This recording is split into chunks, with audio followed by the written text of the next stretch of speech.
안녕하세요. 저는 제 사업을 하고 있는 30대 여성입니다.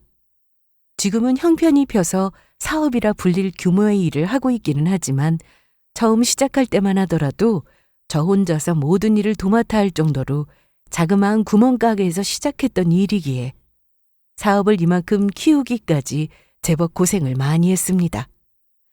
일찍이 사회생활 시작하면서 별의별 사람들 다 겪어보고 말도 안 되는 요구하는 어처구니 없는 사람들 때문에 뒤에서 혼자 숨죽여 울기도 많이 울어봤습니다.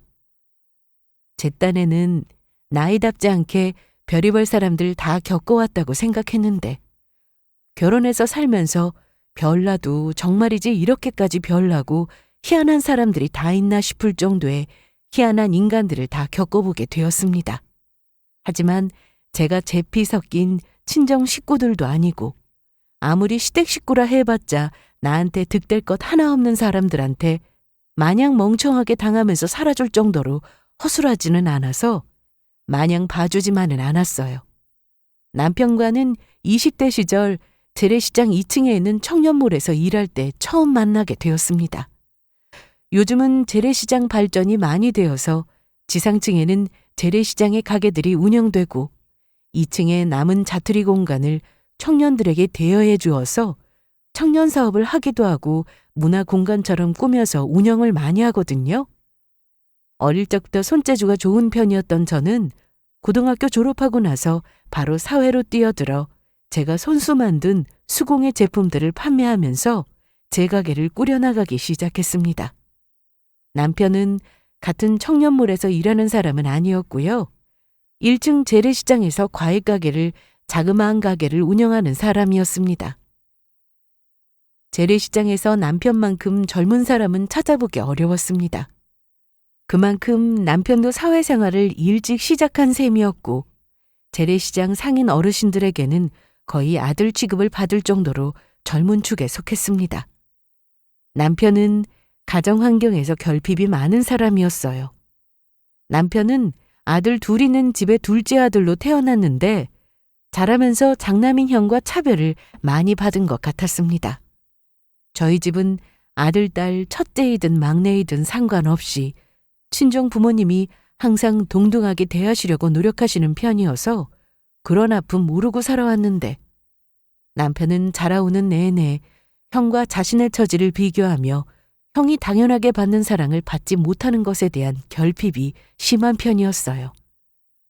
남편이 굳이 나이 드신 분들께서 많이 일하시는 재래시장 한복판에서 일하는 것 또한 제 집에서는 받지 못했던 부모님 사랑을 주위 상인분들께 받는 게 좋아 그러는 게 아닐까 그런 생각이 들 정도였습니다.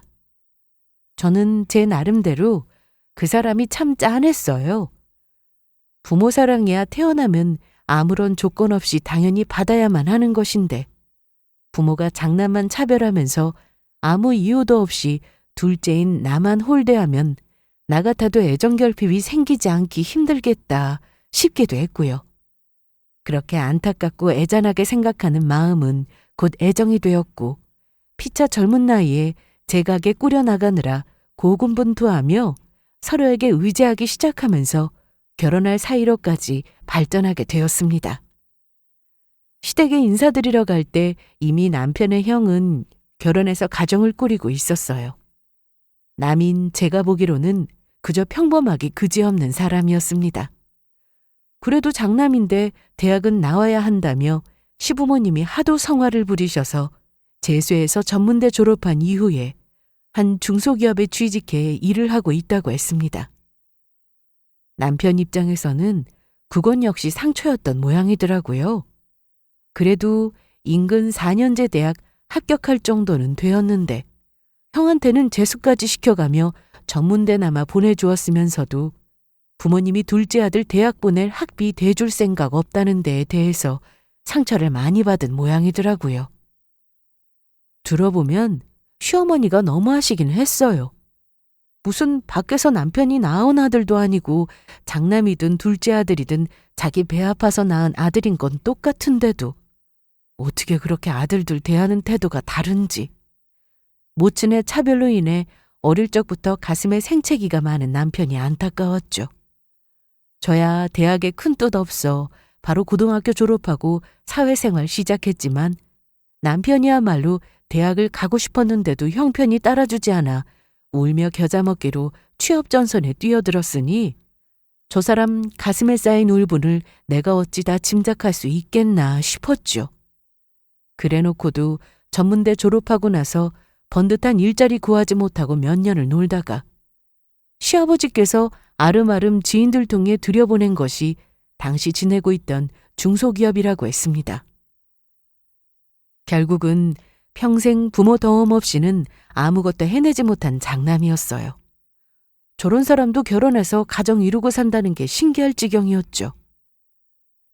결혼을 어떻게 했겠어?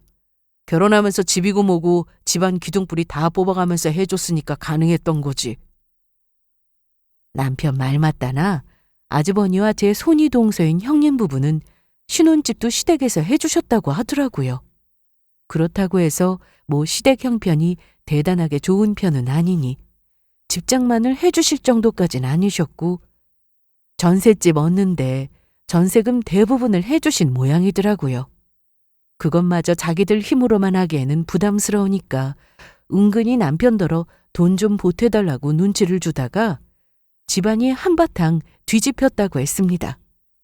결혼해서 함께 살아보니 남편은 제가 생각했던 것보다 애정결핍도 훨씬 심하고 아내인 저에 대한 의존도도 상당한 편이었습니다. 좋게 말해서 항상 제 애정과 관심을 갈구하고 있었고 솔직히 말하자면 징징대거나 매달리는 일이 잦은 편이었어요. 저도 집에서 마냥 쉬기만 하는 사람 아니고 제 가게 일하는 사람이기 때문에 가끔은 일이 힘들어서 몸이 지치거나 하면 남편이 그렇게 매번 자기한테 관심 주고 신경 써주길 바라는 것이 마냥 좋지만은 않았습니다. 하지만 제가 조금이라도 그런 김이 보이겠다 싶으면 세상 서럽다는 표정을 짓고 있는 남편 때문에 그만 받아주고 말았습니다. 저 사람이 정상적인 성장 과정을 거친 사람이라면 저 정도까지는 아닐 텐데 워낙 제 부모에게 받은 것이 없다 보니 감정적으로도 덜 자라서 저렇게 된 것은 아닌가 싶은 마음에 가슴이 아파 더 참아준 것도 적지 않았죠. 어찌 되었든 아주버니가 결혼하면서도 자기 부모 지원을 아주 듬뿍 받았던 것과는 대조적으로 저희 부부 결혼할 때는 시댁에서 뭐 제대로 받은 거 하나도 없어요.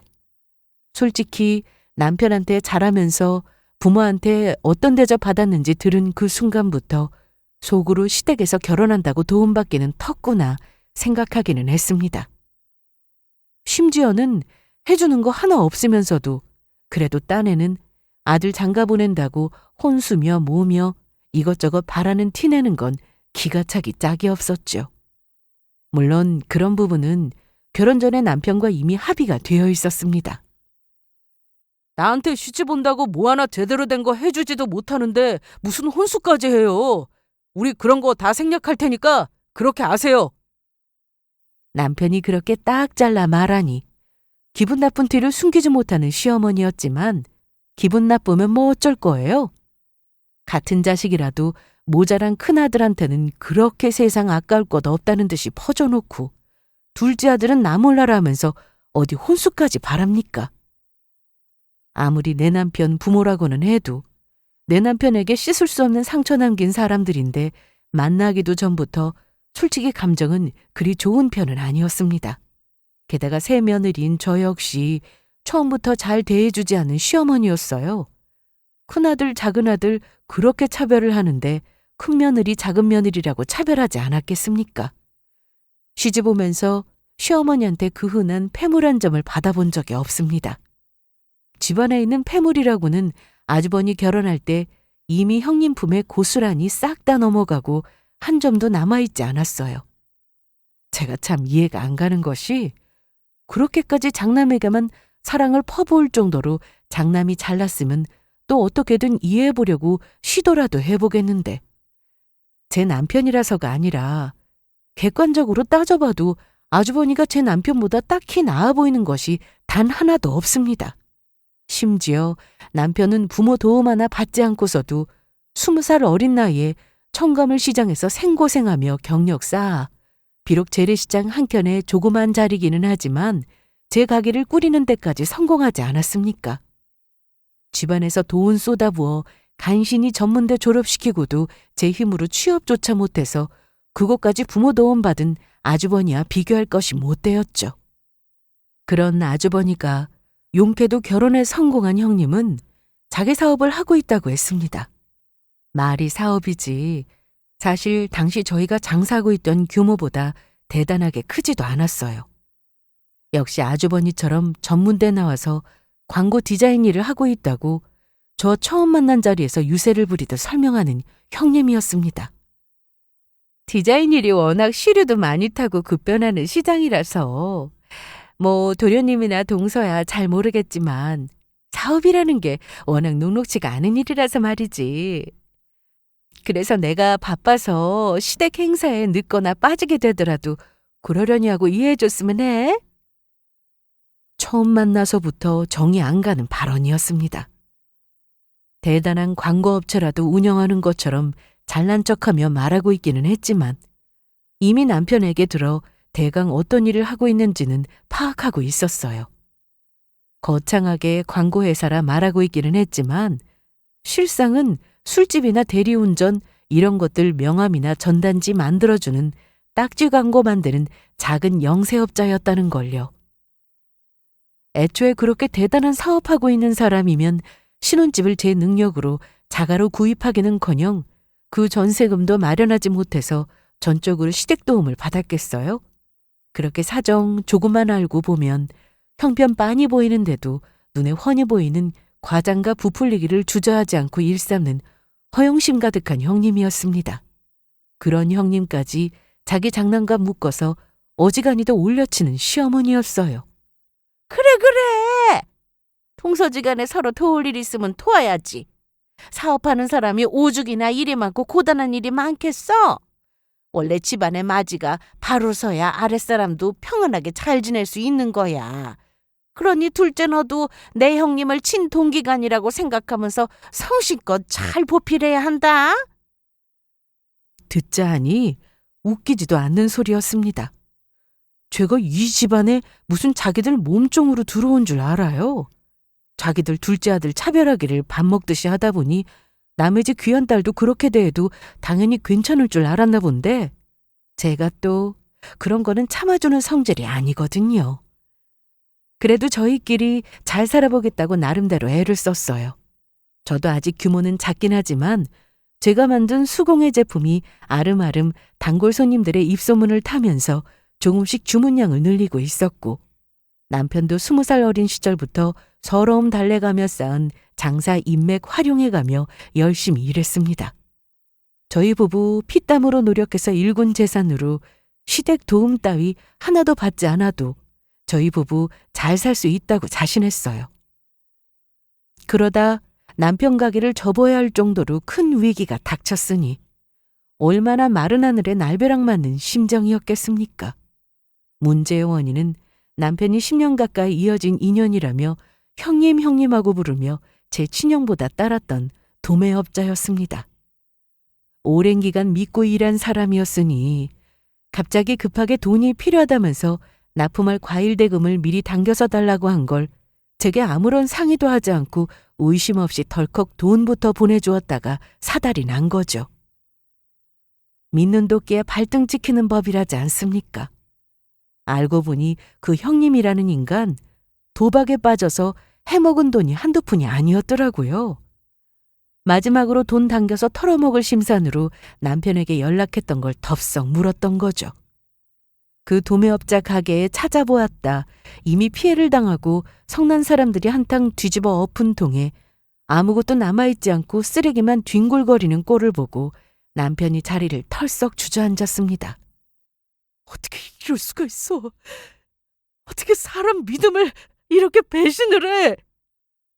그래도 나름대로 똑 부러진다고 생각했던 사람이 이런 어처구니 없는 사기를 당했다는 생각에 저도 우라통이 터질 지경이었습니다. 벌써 며칠째 저 인간 잡으러 다닌다고 가게는 내팽개치듯 해서 과일은 다 물러서 그나마 있던 것도 썩어버리고 당장에 가게를 처분하지 않으면 그게 막대한 빚으로 돌아올 판이었습니다. 저 역시 속이 부글부글 끓었지만 여전히 정신 차리지 못하고 울고불고 난리도 아닌 남편 꼴을 저대로 보고 있을 수만은 없었습니다. 저도 영세업자인데다 그나마 모아두었던 돈들 저희 신혼 전세금에 죄다 쏟아붓느라 목돈이라고 남아있는 것이 없었어요. 평소 같으면 죄송하더라도 저희 친정 부모님께 부탁이라도 드려볼 텐데 마침 딱 그 얼마 전에 외삼촌이 보증 잘못 써셨다가 살던 집까지 날리고 정말 난리도 아니어서 융통해 줄 수 있는 돈 죄다 끌어다 외삼촌 빌려드렸다는 걸 알고 있었습니다. 상황이 나쁘게 돌아가려면 이렇게까지 나쁘게 돌아갈 수도 있구나. 그저 황망하고 숨이 턱턱 막힐 지경이었습니다. 솔직히 다른 때 같으면 생각조차 안 했을 겁니다. 시댁에다 손 내밀 생각 따위는 말입니다. 하지만 이런저런 한순간에 안 좋았던 감정 다 차치하고라도 당장 내 남편이 그동안 피땀 흘려 일궈온 것들이 한순간에 다 날아가게 생겼는데 이런저런 사정 따지고들 여력이 없었습니다. 결국 저희 부부는 내키지 않는 마음을 꾹 억누르고 시댁에 부탁을 드리러 갔습니다. 우리가 그럴 돈이 어디 있니? 없는 형편에 시부모님 홍상까지 사들고 부탁을 드리러 갔지만 돌아오는 첫 마디에 대차게 거절의 말이 돌아왔습니다. 솔직히 남편이랑 부탁드리러 가면서도 이런 취급 받을 거라는 생각 못한 건 아니지만 그럼에도 그 소리 듣고 있자니 그만 가슴이 답답해져 오더군요. 피 한 방울 섞이지 않은 제가 일이 참담한 심정인데 당장 제 모든 것이 날아가게 생겼는데도 외면부터 하고 드는 제 모친을 보는 남편의 심정이 어떨까 생각하니 조마조마했습니다. 그냥 달라는 소리 안 해요. 잠깐 몇 달이나마 융통해 주시면 원금에다 이자까지 쳐서 꼭 돌려드릴게요. 이 집 대출 끝났잖아요. 알아보니까 은행에서 최소 3천만 원 대출 받을 수 있대요. 뭐야? 너 지금 부모한테 집 내놔서 네 가게 살려달라는 거야? 갚을게요. 꼭 갚을게요. 형한테는 아무런 조건도 없이 전세금도 다 해주셨잖아요. 저 그렇게까지는 안 바라요. 그냥 정말로 딱 몇 달만 빌려주시면. 얘가 진짜 말도 안 되는 소리를 하고 있어. 자식이 돼서 살림에 보탬이 되지는 못할 망정 부모 가진 것까지 홀랑 벗겨먹으려고 들어? 듣기 싫다. 이런 소리 할 거면 더 찾아올 것도 없어. 어머니, 저희 정말로 그 돈 안 갖고 떼먹고 절대로 그러지 않아요. 원하시면 공증도 하고 차용증도 다 쓸게요. 저 사람 지금까지 집에서 뭐 하나 받아간 거 없잖아요. 이번 한 번만 듣기 싫어. 나한테 뭐 맡겨놨어? 다 그놈이 제 앞가림 알아서 하고 사는 게 당연하지. 그걸로 생색을 부려? 이렇게 자꾸 돈 가지고 기분 나쁘게 소리나 할 것 같으면은 난 니들 더 안 보고 살란다. 그만 연 끊자. 뭐? 연을 끊자고? 앉은 자리 그대로 울먹이고 있던 남편이 시어머니 매몰찬 소리에 그만 눈이 돌아버리고 말았습니다. 저 사람 입장에서는 지금까지 참은 것만 해도 대단하다 싶었어요. 그래요. 인연 끊어.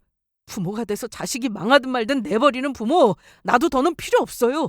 나도 이놈의 집구석 더럽고 치사스러워서 더는 엮이고 싶지도 않아요. 나야말로 진작부터 연 끊고 싶었으니까 앞으로 무슨 일 있어도 내 도움 받을 생각 하지도 말아요. 재주도 없어서 돈이나 빌리러 다니는 주제에 니놈 덕 볼 게 뭐가 있다고. 우리도 니놈 없어도 아쉬울 거 하나도 없다. 나가! 내 집에서 나가! 그렇게 한 차례 파국이 지나고 시댁을 박차고 나온 저희였습니다. 지금 내 심정이 이렇게 비참한데 저 사람 심정이 오죽할까 생각하니 너무 마음이 아팠습니다. 시어머니가 그렇게 원망스러울 수가 없었어요. 가게는 결국 정리를 해야 했습니다. 가게 내놓은 대금에 남편 모아놓은 돈으로 해결이 안 돼서 제가 모아놓은 돈까지 쏟아부어야 했어요. 저희 부부의 가장 어두운 시절이었습니다.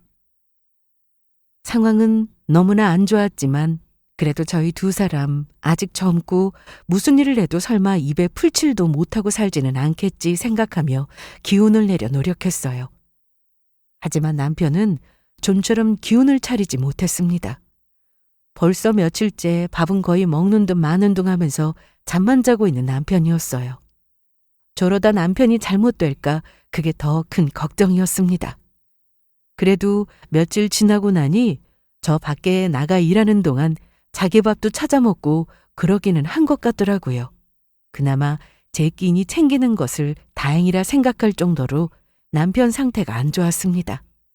그래도 조금씩 움직이는 걸 보니 저 사람도 곧 기운을 차리고 다시 일을 알아보겠구나 속으로 안도했습니다만 그런 일은 일어나지 않았어요. 벌써 몇 달이 흘렀는데도 남편은 거의 외출도 하지 않고 집안에 칩거했습니다. 제가 혼자 벌어 살림을 꾸리고 있는 것과 다름없었어요. 그건 크게 불만을 가지지 않았습니다. 저 사람 입장에서 생애 가장 큰 좌절을 겪은 데다 그런 좌절을 겪은 자식을 외면하고 인연을 끊자는 막말까지 서슴은 모친에게 받은 상처가 이만저만이 아닐 테니 저 사람도 추스를 시간이 필요하다고 생각했어요. 그럼에도 불구하고 그게 너무 길어지니 저로서도 초조했습니다. 저런 식으로 허송세월 보내다가 저 사람이 영영 집 밖으로 나가지 못하고 집에 들어앉으면 어쩌나 그런 생각에 하루에도 몇 번씩 가슴이 철렁했습니다. 그러면서도 집안일은 제가 다 도맡아 했습니다. 무기력증이 극에 달한 남편은 간신히 자기 끼니를 챙기는 것 외에는 집안일에 손도 대지 않았고 그건 고스란히 제 몫이 될 수밖에 없었습니다. 밖에 나가 일하고 장사하랴 집에 들어와서 남편의 흔적 묻은 살림살이 정리한다고 몸이 녹초가 될 지경이었으나 남편에게 쉽게 불만의 말 한마디 떼기가 어려웠어요. 그나마 위안이 되는 점은 제가 하는 일이 조금 빛을 보기 시작했다는 겁니다. 제가 만들던 제품 관심 갖고 지켜보며 구입해 가시던 손님 중 한 분이 이런 액세서리 관련된 제품 유통 일을 하시는 분이셨어요. 그분 덕분에 제가 직접 디자인한 캐릭터 상품을 대량 생산해 판매하는 제안까지 받게 되었습니다. 솔직히 저 혼자 일을 하고 있는 만큼 다소 버거운 제안이기는 했지만 제가 당시에 물불 가릴 처지가 아니었어요. 남편은 언제 끝날지 모를 무기력증에 사로잡혀 하루하루 허송세월을 하고 있고 남편 가게 정리하면서 출혈이 컸던 만큼 그걸 메우려면 찬물 더움을 가릴 처지가 아니었습니다. 그러던 와중에 해주신 과분한 제안이니 어떻게든 이 감사한 제안을 기회로 만들어야겠다는 생각뿐이었습니다. 계약 체결하고 본격적인 일이 시작되면서 정말로 몸이 10개라도 부족할 정도로 눈코 뜰 새 없이 바쁜 나날들이 계속되었습니다. 집에서는 정말 눈만 붙이고 나올 정도로 바빴어요. 어떨 때는 그럴 시간조차 없어서 가게 한켠에 쪽잠 2-시간 자고 집에 들어가지도 못하고 물량을 맞추기 위해 버거운 일정을 소화해야 했습니다. 그러던 와중에 한 번씩 집에 들어가면 집꼴이 말이 아니었어요. 저도 모르게 속에서 우라가 치밀었습니다. 당신 제발 이렇게 어지르지 말고 당신이 건드린 거라도 좀 치우라고 했잖아. 여보, 나 진짜 힘들어. 내가 오죽하면 이러겠어. 당신 아니면 나 봐줄 사람 누가 있다고 당신까지 나를 이렇게 채근하고 압박하면 나는 어떻게 해.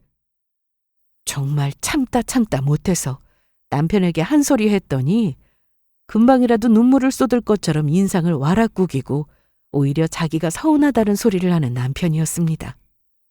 그 꼴 보고 정말 속이 뒤집히는 것 같았지만 거기다 대고 더 화를 낼 수가 없었습니다.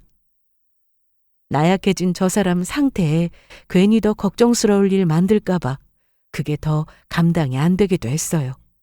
결국 잘못한 것 하나 없이 제가 먼저 뱉기를 들어야만 했습니다. 그래, 미안해. 미안해, 여보. 그래도 당신 집에 있으면서 이 정도 정리라도 좀 해줘. 내가 부탁할게. 어? 여전히 제게 불만이 가득한 표정을 짓고 있음에도 성질대로 바른 소리 한마디 제대로 할 수가 없으니 제 속은 하루하루 문드러지는 기분이었습니다. 그래도 그렇게 제 몸 부서져라 일한 보람이 있었어요. 과로에 휘청할 정도로 무리해가며 진행했던 일이 성과를 보이고 있었습니다. 특히나 제가 디자인해 대량 생산을 시작한 캐릭터 제품이 맘카페를 통해 입소문을 타기 시작하면서 주문량이 급증하기 시작했습니다. 그때부터는 도저히 저 혼자서는 감당이 되질 않아서 급히 직원까지 고용하면서 물량을 채우느라 바빴어요. 당시 꾸리던 작은 가게로는 도저히 그 규모가 수용이 되지 않아서 사무실도 새로 알아보게 되었습니다. 졸려서 눈이 절로 감길 정도로 몸은 힘들면서도 기분은 붕 뜨는 듯 했습니다. 남편이 제 일이 잘 되어가고 있다는 것을 알게 된 것도 바로 그 즈음이었어요. 여보, 왜 나한테 말을 안 했어? 요새 당신 제품 안 가지고 있는 사람이 없다고 하던데 정작 남편인 나만 모르고 있었잖아. 남편이 제게 더없이 서운하다는 태도로 입까지 내밀고 그렇게 말하는데 제 입장에서는 기가 찰 수밖에 없었습니다. 제가 뭐 말하기 싫어서 안 했겠습니까? 사람 말도 못 붙이게 항상 우중충한 얼굴하고 말 한마디에도 더없이 민감하게 반응하면서 그렇게 사람 눈치를 보게 만들어 놓고 다른 사람 같으면 상황이 힘들 때 이렇게 아내 일이 잘 풀렸다고 하면 덩실덩실 춤이라도 출지 모르겠지만 저 예민한 성품의 사람에게 당신은 쫄딱 망해서 가게까지 접었는데 내 일은 잘 되고 있다고 말했다가 그게 어디에 어떻게 불똥이 튈지 알 수가 없는 일이었습니다. 그렇게 힘들게 일하면서 집에 있는 남편에게 도움조차 요청할 수 없었던 저는 저대로 남편에게 서운한 점이 많았습니다. 하지만 좋은 게 좋은 거라고 저도 그냥 좋게 말하기로 했어요. 우리 이제 크게 걱정할 만한 일은 생기지 않을 테니까 당신도 마음의 짐을 좀 내려놨으면 좋겠어.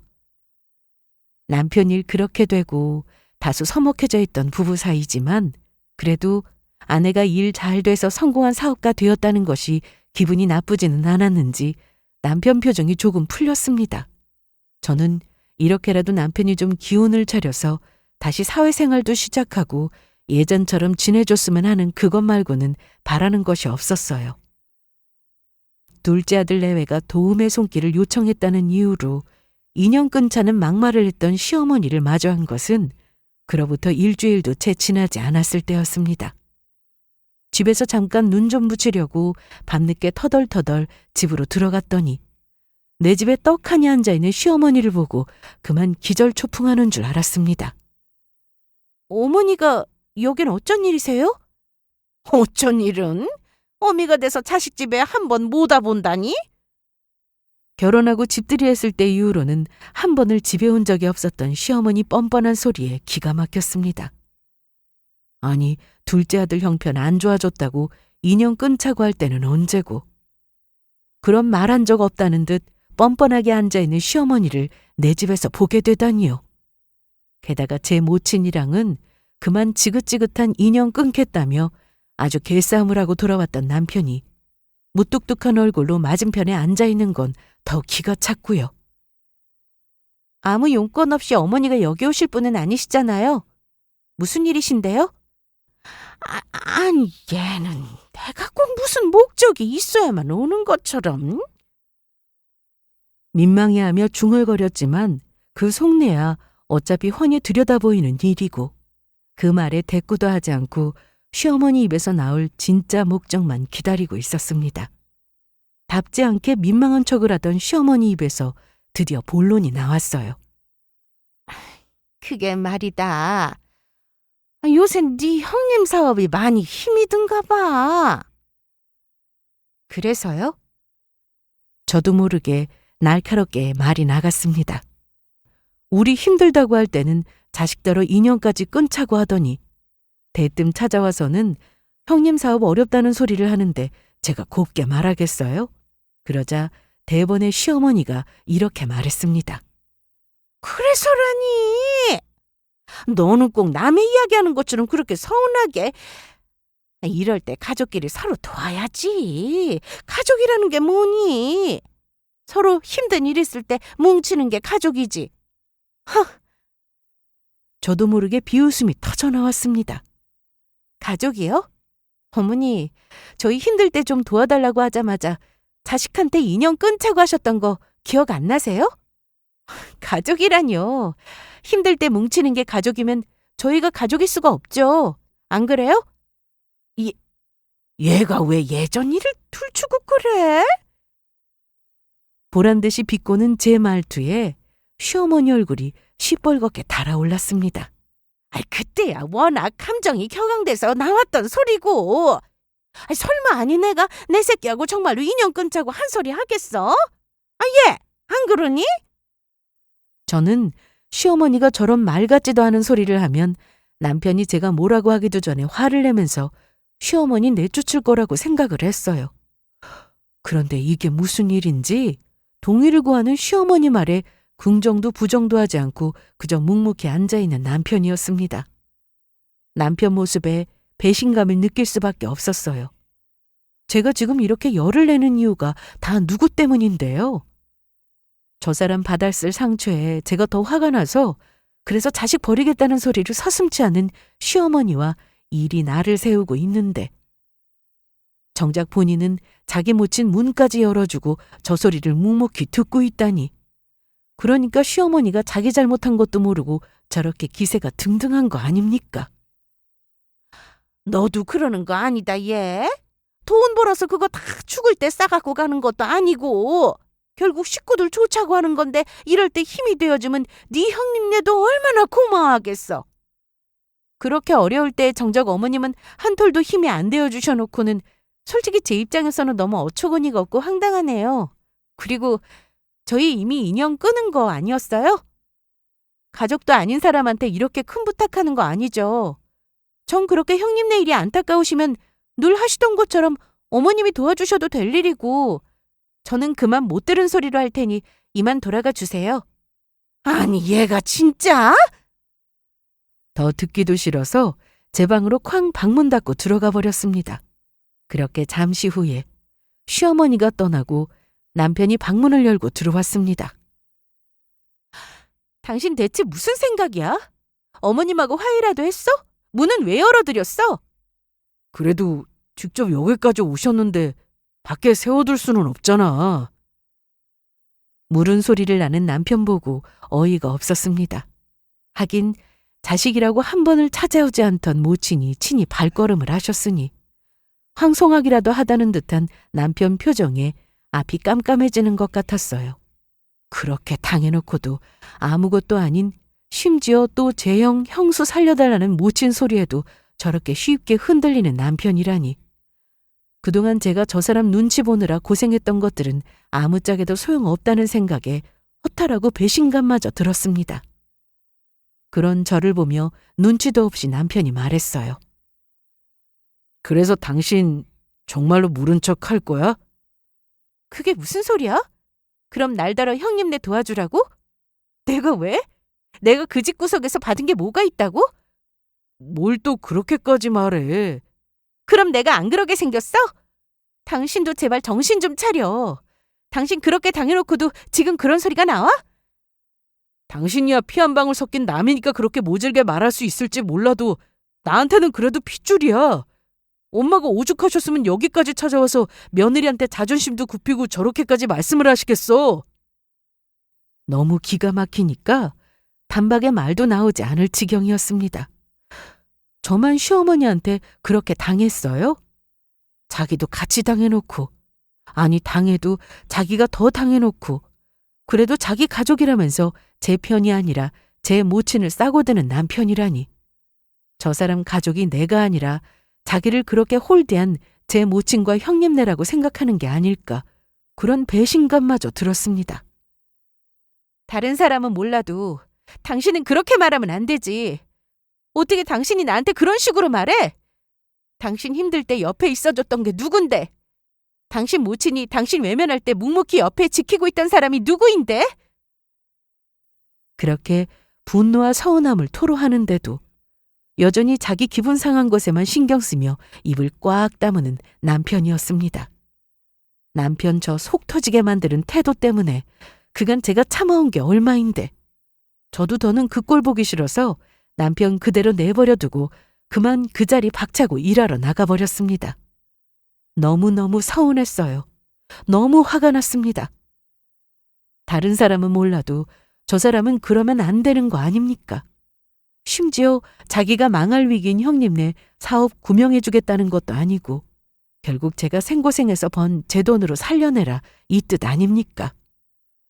제가 그렇게 어떻게든 아등바등 살아보겠다고 잠 줄여가고 코피 흘려가며 일해서 사업 키울 때 그 사람 아무것도 한 거 없습니다.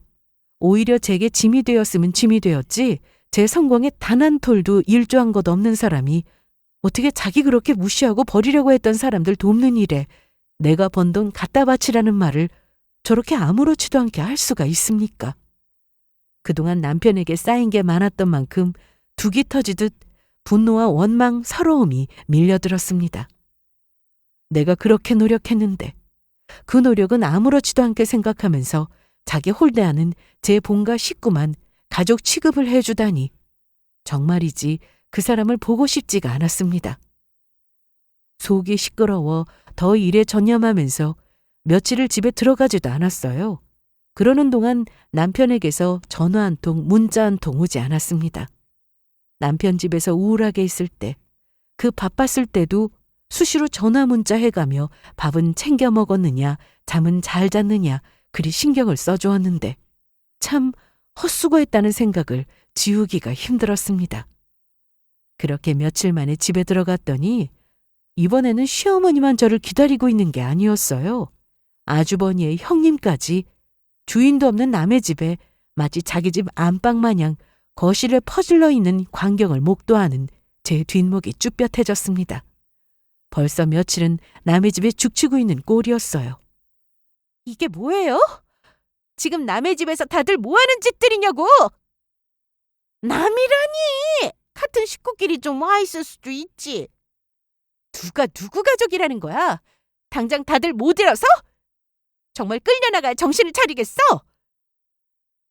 제 이성도 거기까지였습니다. 집주인인 저 바깥에서 제대로 잠도 못 자고 심란한 마음 겨우 다스리며 지내는 동안 남편이라는 놈은 제 모친의 형님 내외까지 끌어다가 이 난장판을 벌이고 있어요. 놈이 사람이면 제게 그러면 안 되는 겁니다. 이럴 수는 없는 거예요. 이성을 잃고 당장 다들 나가라며 고래고래 소리를 지르는 제 앞을 남편이라는 놈이 막아섰습니다. 당신 진짜 왜 이래? 다들 보는 앞에서 이렇게까지 해야겠어? 너야말로 나한테 이렇게까지 해야겠어? 네가 어떻게 나한테 이래? 당신도 이 집 식구면 그렇게 자기 성질 부릴 일이 아니라 양보할 건 양보를 해야지. 너 지금 날더러 양보라고 했니? 오죽이나 상황이 안 좋으면 다들 여기까지 와서 의탁하려고 들겠어. 너는 가족이라면서 불쌍하지도 않냐? 우리가 돈이 없는 것도 아니잖아. 우리? 그게 왜 우리야?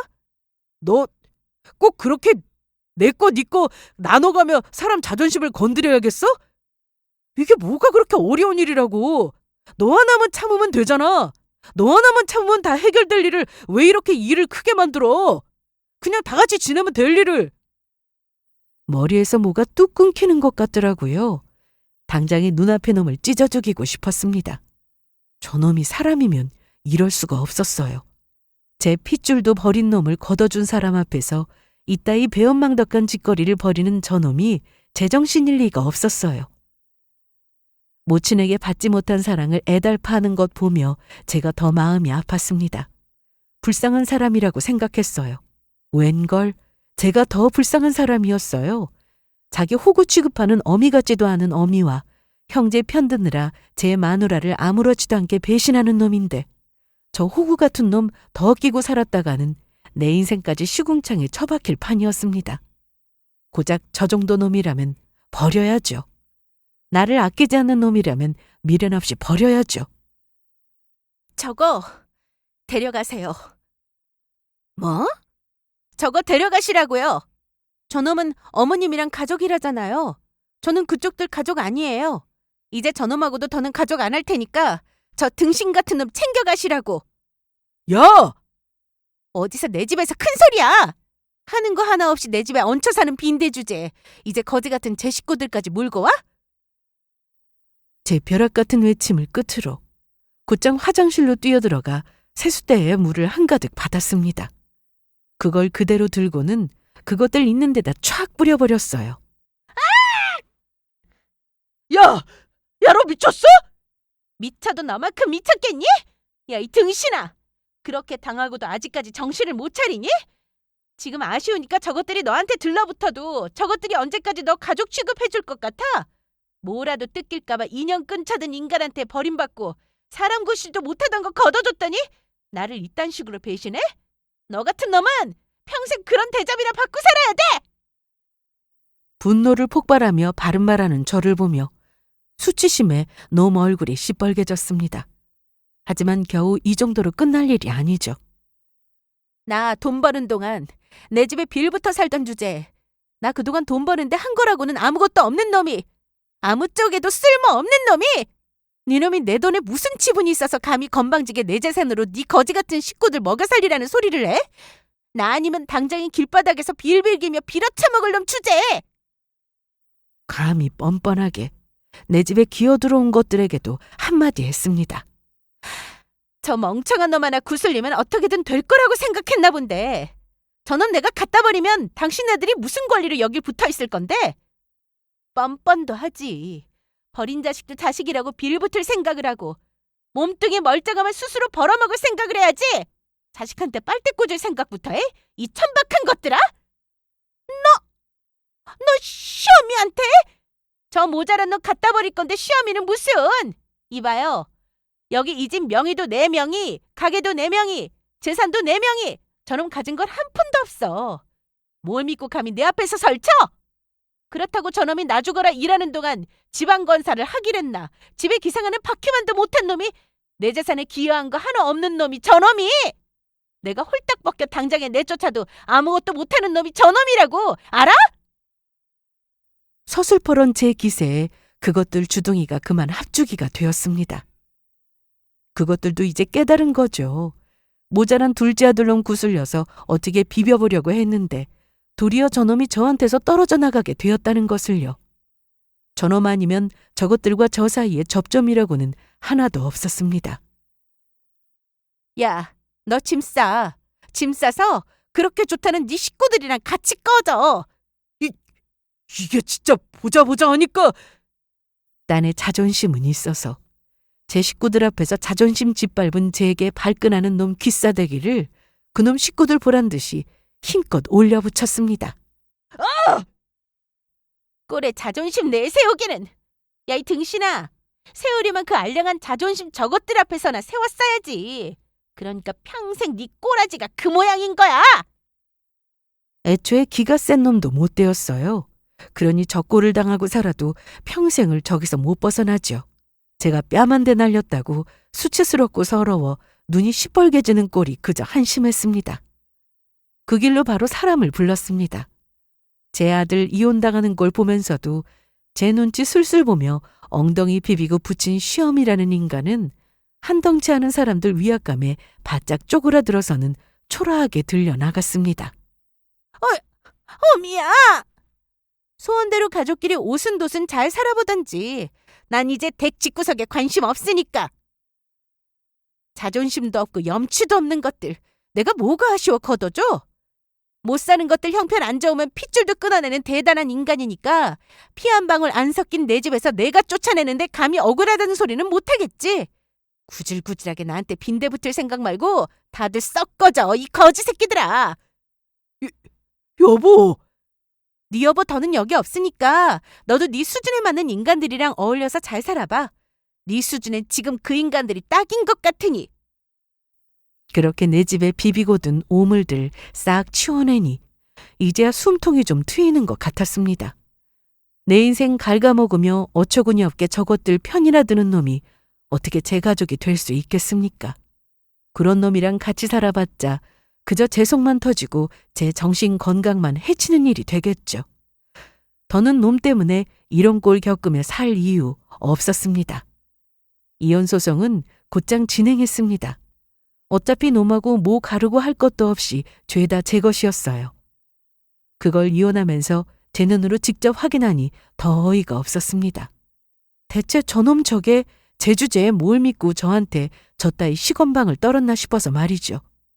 쥐뿔도 없는 게 그래도 남편이랍시고 혼인신고서로 묶여있는 관계였다고 그따위로 굴어도 된다고 착각이라도 한 모양이에요. 이렇게 이혼으로 갈라서고 나면 남보다도 못한 관계인데 그게 뭐라고요. 끝까지 제 분수라고는 조금도 파악을 못하는 놈이었습니다. 애초에 놈을 사랑해서 찾아온 본가 식구들이 아닌데 저 아니면 뜯어먹을 거 뭐 있는 놈이라고 놈을 걷어주겠어요? 심지어는 자기들 때문에 아들놈 이혼을 당했는데도 자기 집에조차 걷어주지 않는 놈 모친이었습니다.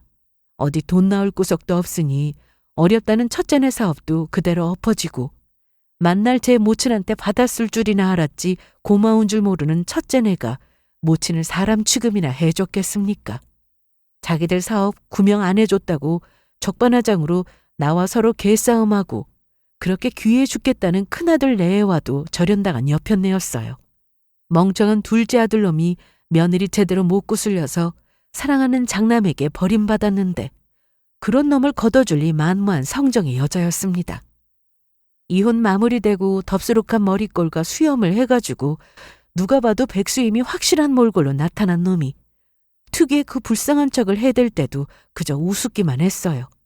여보, 나 진심으로 위해주는 건 당신밖에 없는데 내가 정이 굶주려서 내가 진짜 미쳤었나 봐.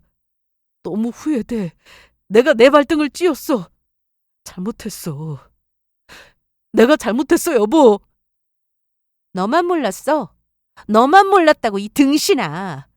덕분에 나야 너 같은 놈한테서 벗어나서 매일 승승장구 있으니 잘된 일이지. 그러게 주제에 넘치는 사람 곁에 있을 때 똑바로 좀 하지 그랬니? 그래봤자 버스 이미 떠났지만.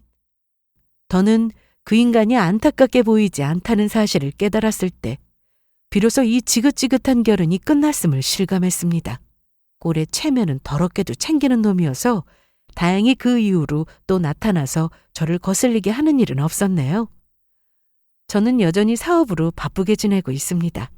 열심히 일한 만큼 배신하지 않았다는 점에서 무늬만 남편이었던 놈보다야 제 일이 훨씬 믿음직하다는 생각하면서 살고 있어요. 인생의 새로운 변환점을 맞이한 만큼 좌절하지 않고 더 나은 인생 살기 위해 노력하겠습니다. 긴 이야기 들어주셔서 정말 감사드립니다.